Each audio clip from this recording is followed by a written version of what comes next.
I've got two webcams here. One is the Logitech Brio 4K, the other is the Airhug 2K. So right off the bat, looking at this webcam on the left, I would say I can see a little bit more contrast. You can see kind of the blown out highlights here, a bit more pronounced on this webcam than the webcam on the right. It almost looks a little bit more flat, less contrast, but the detail is there. So let me go ahead and just show you which is which. All right, so we got the Airhug on the left, we got the Logitech Brio here on the right. So let's go through a bunch of tests so we can compare. This is kind of the brightest setting. Again, you do see the blown out highlights. I've got another light here. If I shine it more on my face, you can tell the difference there. The Brio here, it's got HDR, so it looks a lot better with spotlights or highlights, whereas the Airhug kind of blown out. So if you've got natural light, you're by a window or something, you can get the Airhug to actually look pretty good. But in more situations, the Logitech Brio over here on the right is going to look better. Let's do an autofocus test.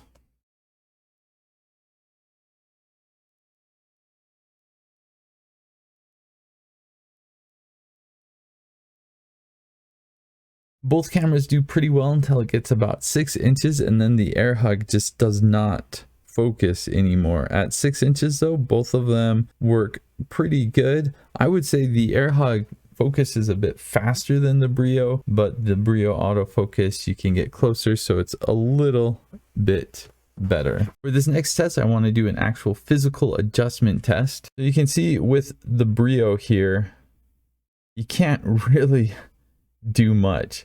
You can adjust the angle of your monitor, and that's about it. With the Airhug, you can actually move it back and forth, up and down. You can also tell the size difference. The Airhug is quite a bit smaller than the Brio.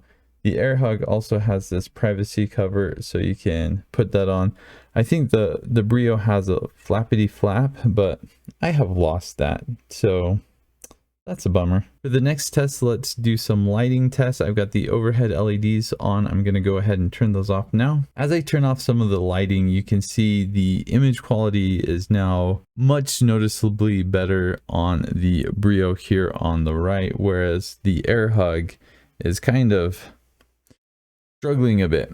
Especially if I shine a light in my face, obviously that does not look good at all. So you do have to be really careful with the lighting if you want the Airhug to work well for you. And if I turn off all the lighting altogether, so now the light you see is just coming from my monitors, Brio, still better. I'm not going to do an audio test just because the Airhug does not have a mic, which I appreciate because I don't think webcams should have mics, because if you want good audio, you should get a good mic and not a webcam. Ultimately, the Logitech Brio is obviously quite a bit better in terms of picture quality than the Airhug. The Airhug has a few nice things like the ability to physically rotate and move that. If you have your webcam on a non-traditional space, like I have this on an external monitor, I don't have this on my laptop lid, so I need the ability to be able to rotate it a bit. The Airhug I think works pretty good in bright lighting or natural lighting, but in most lighting situations you'll want something that has more dynamic range or HDR like the Logitech Brio here. If you're just looking for a step up from your built-in laptop webcam, I think the Airhug is a good option. If you just don't have a webcam and you need something inexpensive, Airhug's a great option. If you're going for quality, you need to go for something a bit more high-end like the Logitech Brio. That's all for today. Thanks for watching. Hopefully this video helped a bit.